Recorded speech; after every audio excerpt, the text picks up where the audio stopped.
गीता भागवत गीता अध्याय 2। तम तथा कृपया अविष्टम अश्रुपूर्ण आकुल ईश्वरम विषिन्दन्दम निदम वाक्यम उवाच मधुसूदन। संजय ने कहा, करुणा से व्याप्त शोक युक्त आश्रुपूरित नेत्रों वाले अर्जुन को देखकर मधुसूदन कृष्ण के ये शब्द कहे। कुतः त्वाकशमलम् इदं भीषमे समुपस्थितम् अनार्यं दुष्टम् ऐश्वर्यम् आकृतिकरम अर्जुनम। अर्थात, हे अर्जुन, तुम्हारे मन में यह कलमश आया कैसे? यह उस मनुष्य के लिए तनिक भी अनुकूल नहीं है जो जीवन के मूल्य को जानता है। इससे उच्च लोक को नहीं अपितु अपयश की प्राप्ति होती है। इसे अपयश की प्राप्ति होती है। इसे अपयश की प्राप्ति होती है। क्लैब्यम मावश्मगमः पार्थ एतत् त्वयि उपपद्यते क्षुद्रम हृदये दौर्बल्यम त्यक्त्वा उत्तिष्ठ परन्तप। त्यक्त्वा उत्तिष्ठ परन्तप। अर्थात, हे पृथापुत्र, इस हीन नपुंसकता को प्राप्त मत हो। यह तुम्हें शोभा नहीं देता। हे शत्रुओं के दमन करता, हृदय की क्षुद्र दुर्बलता को त्याग कर युद्ध के लिए खड़े हो जाओ। कथम भीष्मं महम सांख्ये द्रोणम च मधुसूदन ईशुभिः प्रतियोतष्यामि। ईशुभिः प्रतियोतष्यामि पूजार्हं हरिशोदनम। पूजार्हं हरिशोदनम। अर्थात, हे शत्रुहंता, हे मधुसूदन, मैं युद्ध भूमि में किस तरह का भीष्म और द्रोण जैसे पूजनीय व्यक्ति पर उलटकर बाण चलाऊंगा? गुरु नहत्वा ही महानुभावम श्रेय भोक्तुम भैक्षम अपि यह लोके हत्वा अर्थ कामान तो गुरुनिह एवं भूयेय भोगान रुधिर प्रतिगदान। ऐसे महापुरुषों को जो मेरे गुरु है, उन्हें मारकर जीने की अपेक्षा इस संसार में भीख मांगकर खाना अच्छा है। भले ही वे सांसारिक लाभ के इच्छुक हों, किंतु हे गुरुजन ही हैं। यदि उनका वध होता है तो हमारे द्वारा भोग्य वस्तु प्रत्येक वस्तु उन्हें रक्त से सनी होती है। न च एतत् विदः कतरत गर्येयत्वा जयेम यदि बाणं जयेयो यानेव हत्वा न जिजीविषां ते अवस्थिता प्रमुखे धार्तराष्ट्राम। हम यह भी नहीं जानते कि हमारे लिए क्या श्रेष्ठ है, उनको जीतना या उनके द्वारा जीते जाना। यदि हम धृतराष्ट्र के पुत्रों का वध कर देते हैं तो हमें जीवित रहने की आवश्यकता ही नहीं है। फिर भी ये युद्ध भूमि में हमारे समक्ष खड़े हैं।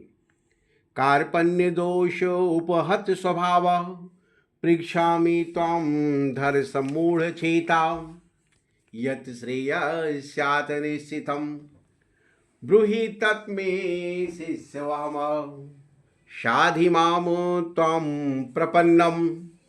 अब मैं अपनी कृपया दुर्बलता के कारण अपनी कर्तव्य भूल गया हूँ और सारा धैर्य खो चुका हूँ।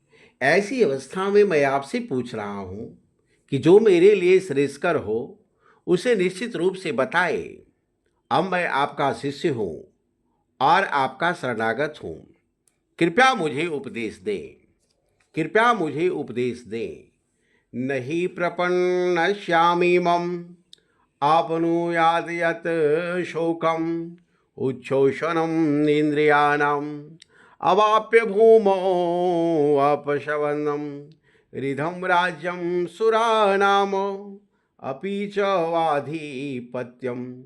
मुझे ऐसा कोई साधन नहीं दिखता जो मेरी इंद्रियों को सुखाने वाले इस शोक को दूर कर सके।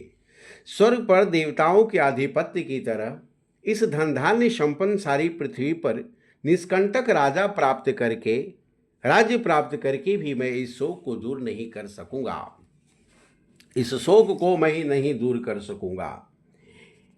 एवं मुक्त्वा ऋषिकेशं गुडाकेश परन्तप नयो तस्मेति गोविंद उक्त्वा तृष्णं बभूवः। उक्त्वा तृष्णं बभूवः।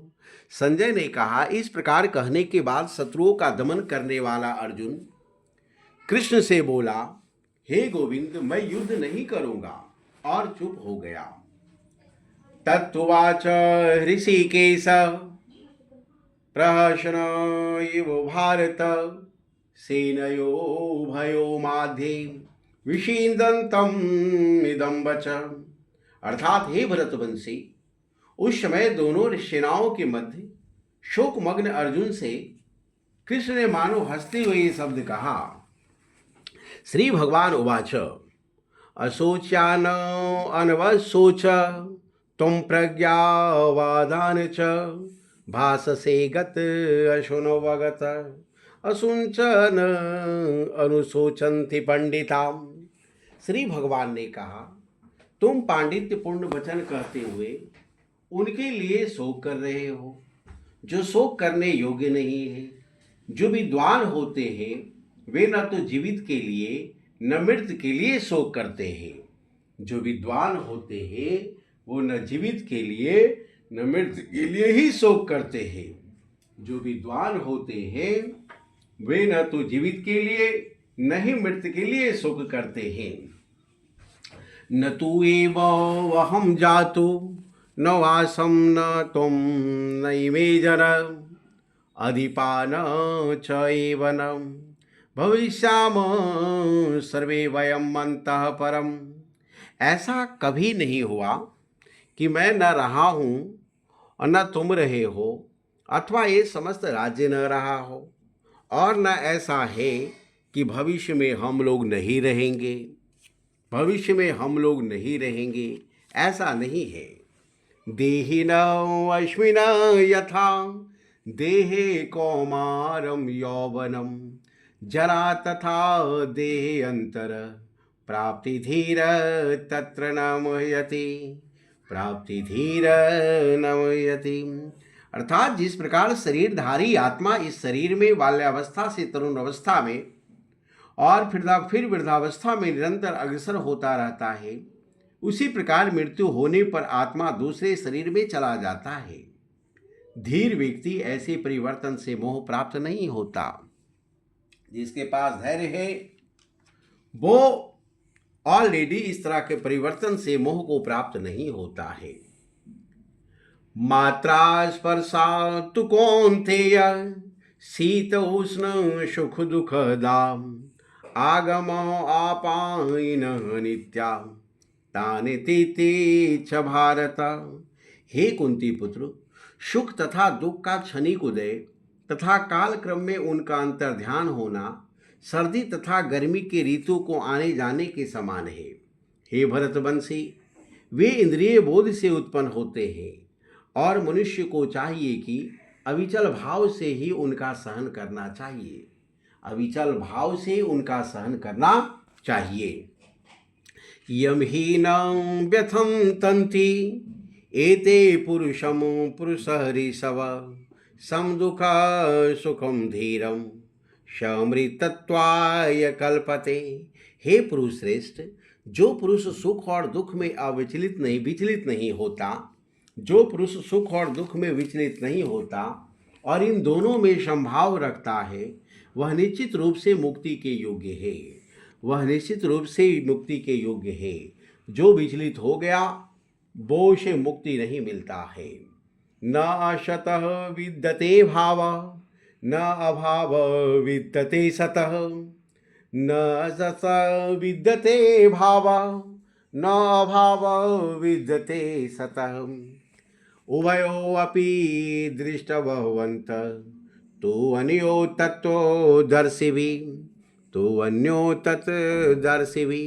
अर्थात तत्दर्शियों ने यह निष्कर्ष निकाला है कि भौतिक शरीर का कोई चिरस्थायी तो नहीं है, किंतु आत्मा अपरिवर्तित रहता है।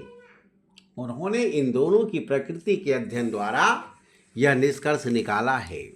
अध्ययन के द्वारा यह निष्कर्ष निकाला है।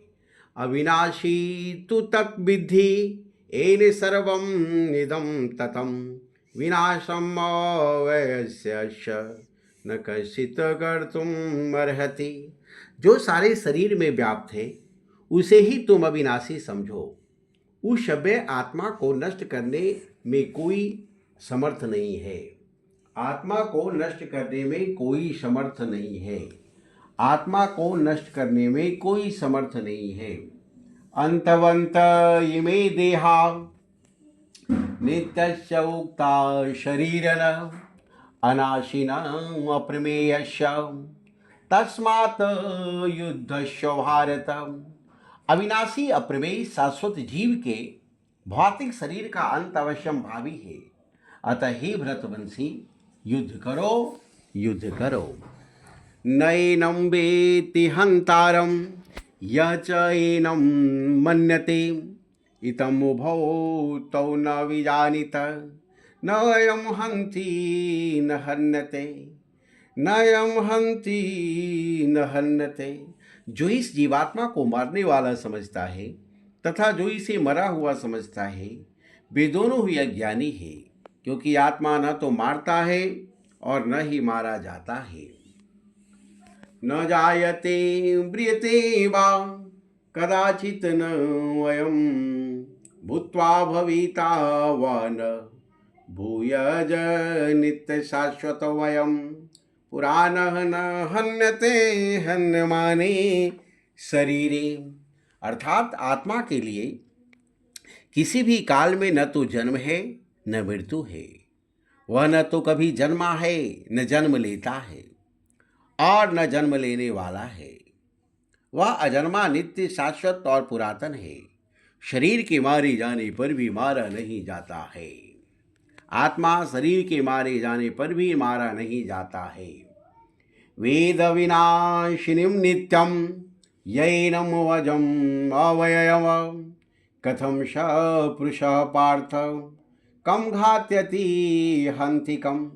हे पार्थ, जो व्यक्ति यह जानता है कि आत्मा अविनाशी है, अजन्मा है, शाश्वत है तथा अव्यय है, वह भला किसी को कैसे मार सकता है या मरवा सकता है? कैसे?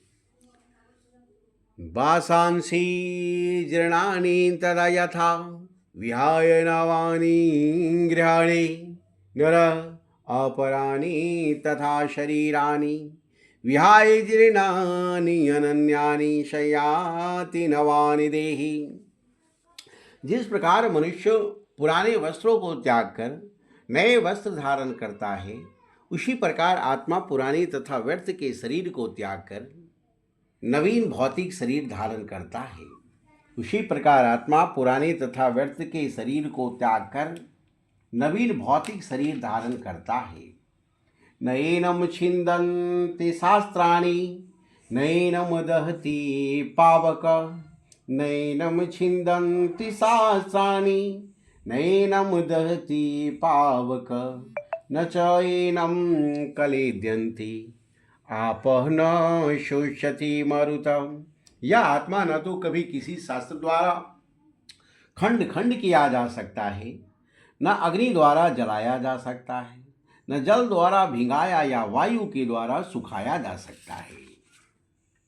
अच्छेदो वयम अधागम अयम मरेद अशोषयम एव च नित्य सर्वगत स्थानो चलः वयम सनातनम। अर्थात यह आत्मा अखंडित तथा घुलनशील है। इसे न तो जलाया जा सकता है न ही सुखाया जा सकता है। यह शाश्वत सर्वव्यापी अविकारी स्थिर सदैव एक सा रहने वाला है। अवयक्तो वयम अचिंतो वयम अविकार्य वयम उच्यते तस्मात् एवं विदित्वा एनं न अनुशोचितुमर्हसि न अनुशोचितुमर्हसि। अर्थात यह आत्मा अव्यक्त, अकल्पनीय, अपरिवर्तनीय कहा जाता है। यह जानकर तुम्हें शरीर के लिए शोक नहीं करना चाहिए। अथ चैनम नित्य जातम नित्यम वा मन्यसे मृतम तथापि त्वं महाबाहो नैनं शोचितुमर्हसि। अथ च नैनं नित्यजातं नित्यं वा मन्यसे मृतं तथापि त्वं महाबाहो नैनं शोचितुमर्हसि। किंतु यदि तुम यह सोचते हो कि आत्मा सदा जन्म लेता है तथा सदा मरता है, तो भी हे महाबाहो, तुम्हारे शोक करने का कोई कारण नहीं है। तुम्हारे शोक करने का कोई कारण नहीं है। जातस्य हि ध्रुव मृत्यु ध्रुवं जन्म मृतस्य च तस्मात् अपरिहार्ये अर्थेन त्वां शोचितुम् अर्हसि। अर्थात जिसने जन्म लिया है उसकी मृत्यु निश्चित है और मृत्यु के पश्चात पुनर्जन्म भी निश्चित है। अतः अपने अपरिहार्य कर्तव्य पालन में तुम्हें शोक नहीं करना चाहिए। अव्यक्तवादीनि भूतानि व्यक्तमध्यानि भारत अव्यक्तनिधानानि एव तत्र का परिदेवना। सारे जीव प्रारंभ में अव्यक्त रहते हैं, मध्य अवस्था में व्यक्त होते हैं और विनष्ट होने पर पुनः अव्यक्त हो जाते हैं। अतः शोक करने की क्या आवश्यकता है? अतः शोक करने की क्या आवश्यकता है?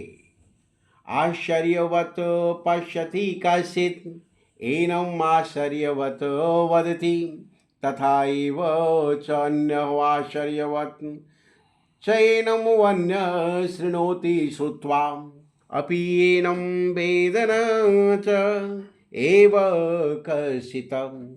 कोई आत्मा को आश्चर्य से देखता है, कोई इसे आश्चर्य की तरह बताता है तथा कोई इसे आश्चर्य की तरह सुनता है, किंतु कोई कोई इसके विषय में सुनकर भी कुछ नहीं समझ सकता है, कुछ नहीं समझ सकता है।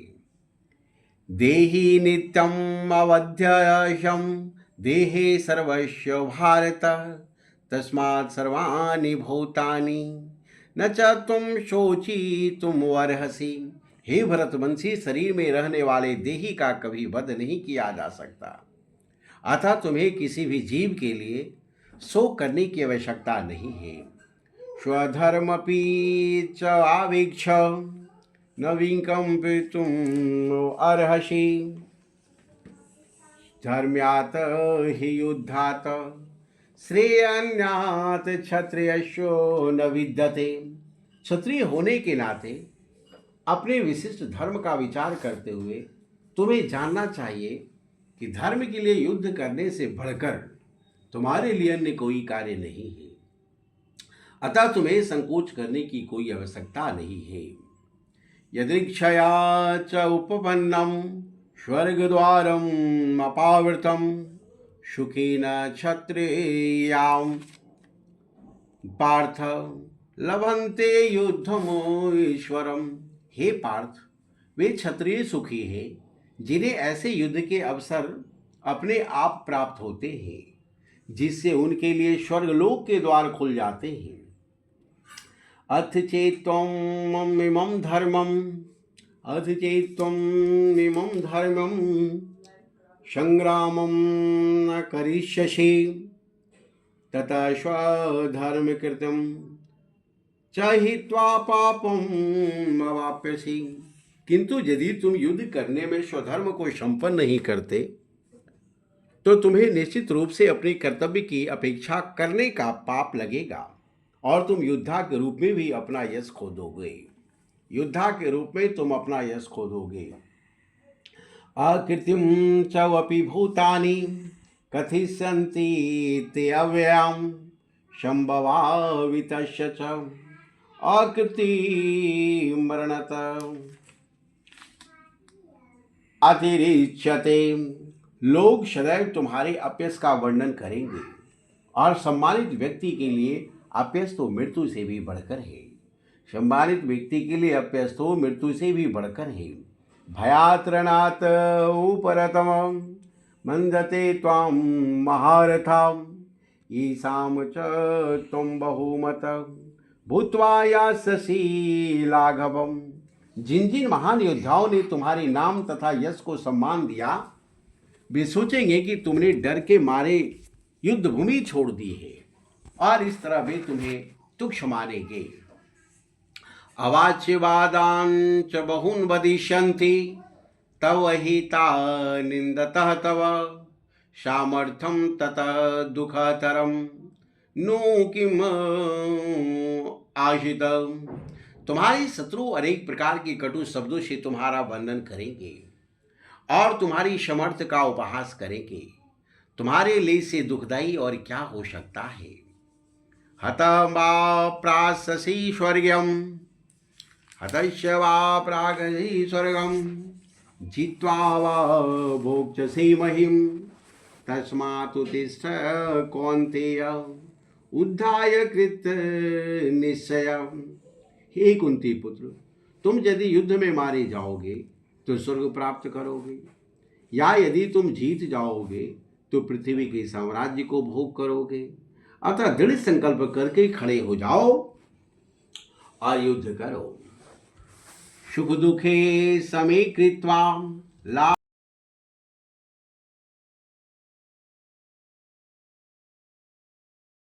पापम अवाप्यसि।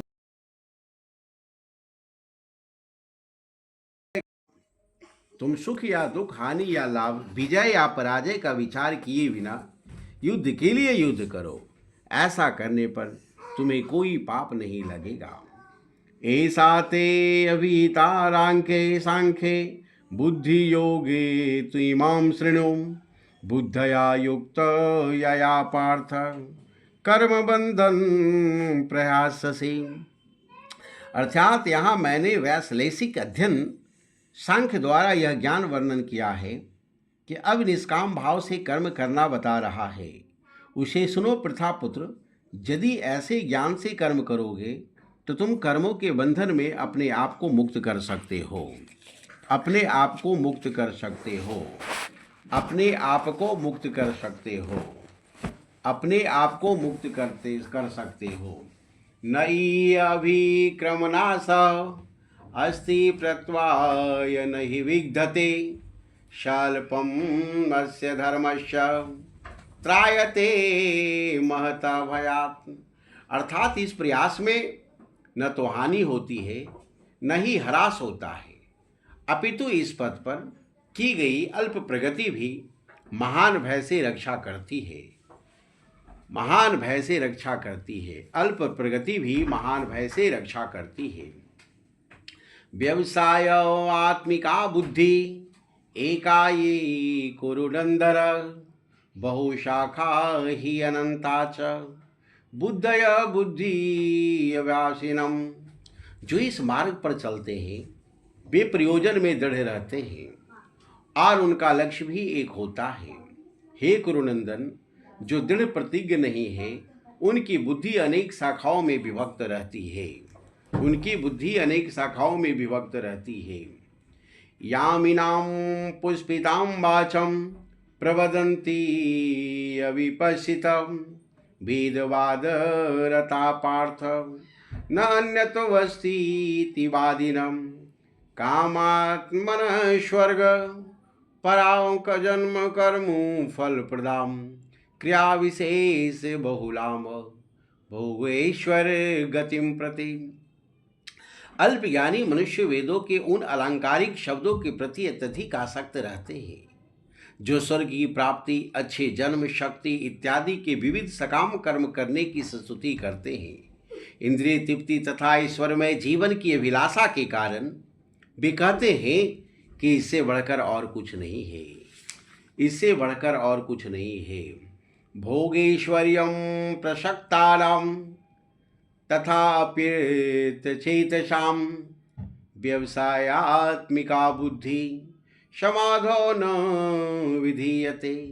जो लोग इंद्रिय भोग तथा भौतिक ऐश्वर्य के प्रति अत्यधिक आसक्त होने से ऐसी वस्तुओं से मोहग्रस्त हो जाते हैं, उनके मनों में भगवान के प्रति भक्ति का दृढ़ निश्चय नहीं होता। उनके मनों में भगवान के प्रति भक्ति का दृढ़ निश्चय नहीं होता। त्रैगुण्य विषया वेदा निस्त्रैगुण्य भव अर्जुन निर्द्वंद्व नित्य सत्वस्थ निर्योग क्षेम आत्मवान। वेदों में मुख्यतः प्रकृति के तीनों गुण का वर्णन हुआ है। हे अर्जुन, इन तीनों गुणों से ऊपर उठो, समस्त द्वैतों और लाभ तथा सुरक्षा की सारी चिंताओं से मुक्त होकर आत्मपरायण बन जाओ। क्या बनो? आत्मपरायण बन जाओ। यवानर्थ उदपाने सर्वतः संपुतोदके सर्वतः संबदोदके तावान।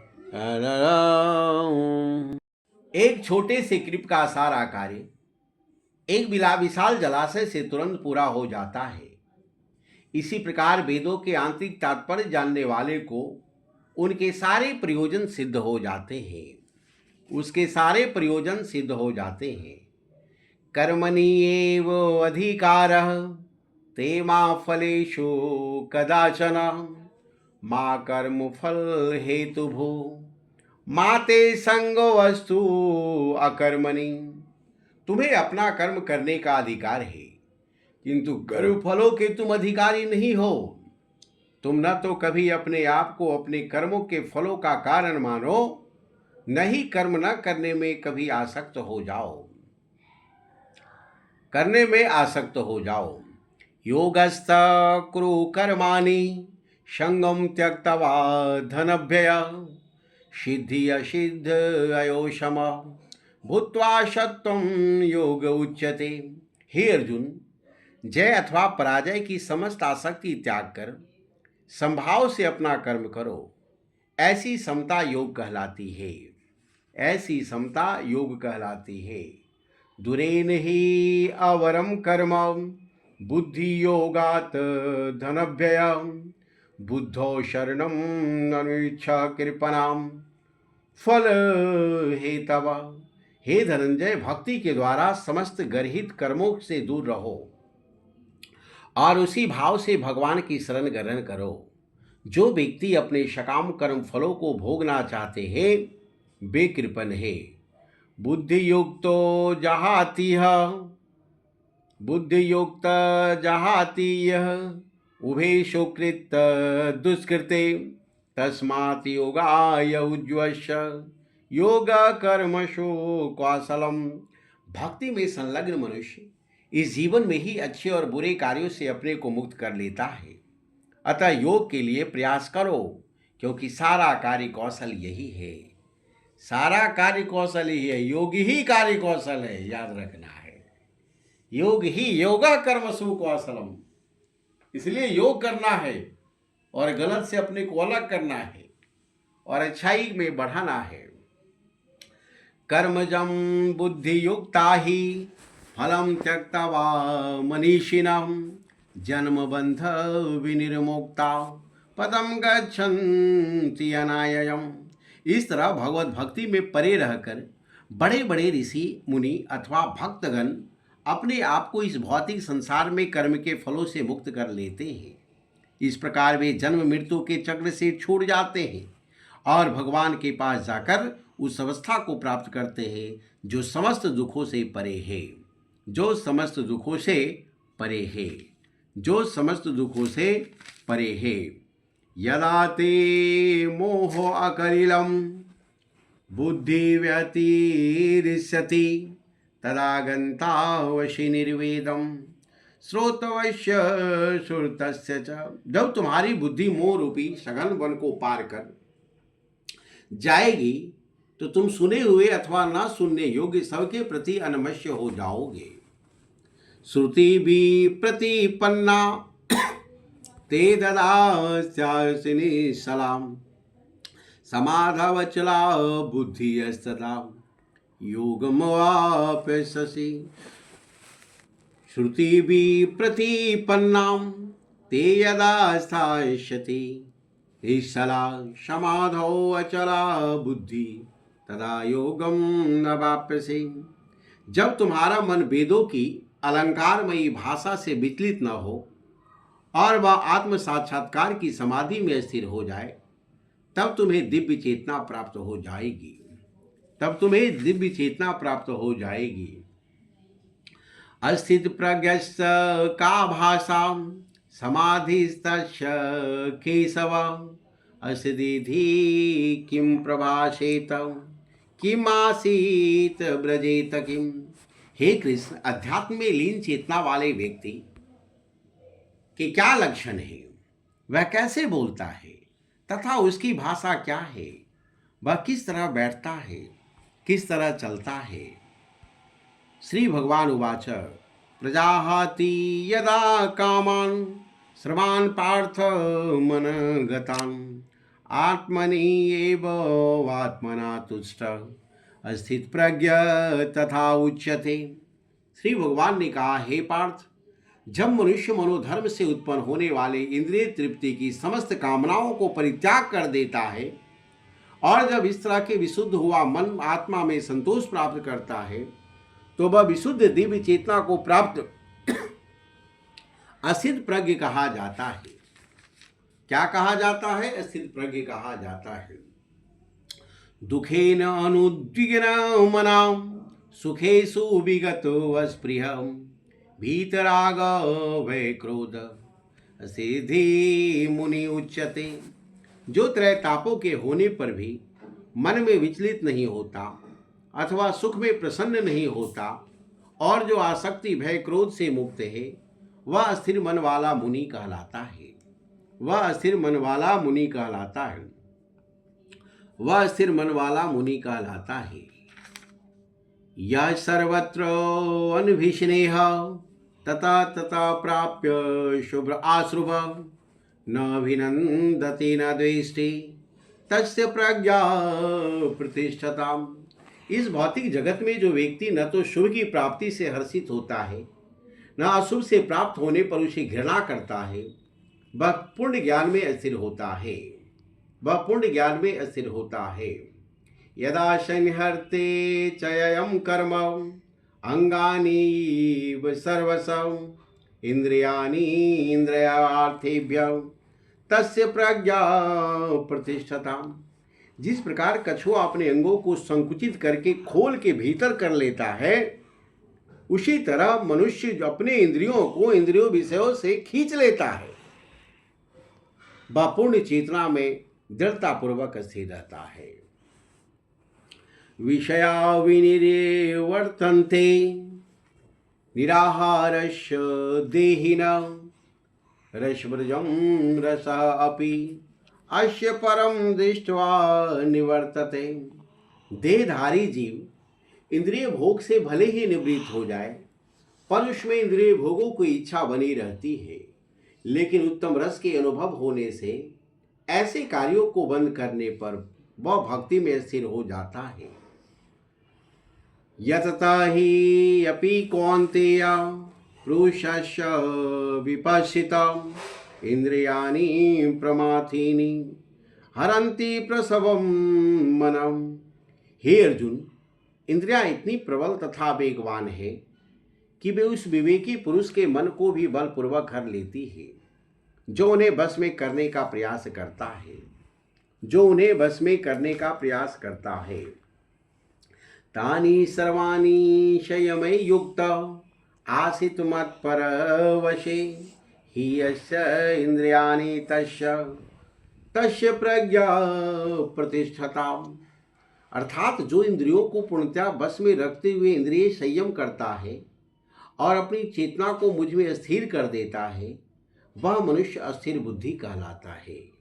वह मनुष्य अस्थिर बुद्धि कहलाता है। ध्यायत विषयान् पुंसः संगतेषु उपजायते संगात् सभ्यते कामम् कामात् क्रोधोऽभिजायते। इंद्रिय विषयों का चिंतन करते हुए मनुष्य की उनमें आसक्ति उत्पन्न हो जाती है और ऐसी आसक्ति से काम उत्पन्न होता है और फिर काम से क्रोध प्रकट होता है। क्रोधाद् भवति सम्मोहात् स्मृति विभ्रम स्मृति भ्रंशात् बुद्धिनाशम बुद्धिनाशात् प्रणश्यति। क्रोध से पूर्ण मोह उत्पन्न होता है। मोह से स्मरण शक्ति का विभ्रम हो जाता है। जब स्मरण शक्ति भ्रमित हो जाती है, बुद्धि नष्ट हो जाती है और बुद्धि नष्ट होने से मनुष्य भवकूप में गिर जाता है। राग द्वेष विनिर्मुक्तै राग द्वेष विमुक्तै च विषयानिन्द्रियैर्जरम् आत्मवश्ये विधेयवात्मा प्रसादमधिगच्छति। किंतु समस्त राग और द्वेष से मुक्त अपनी इंद्रियों को संयम द्वारा वश में करने में समर्थ व्यक्ति भगवान की पूर्ण कृपा प्राप्त कर सकता है।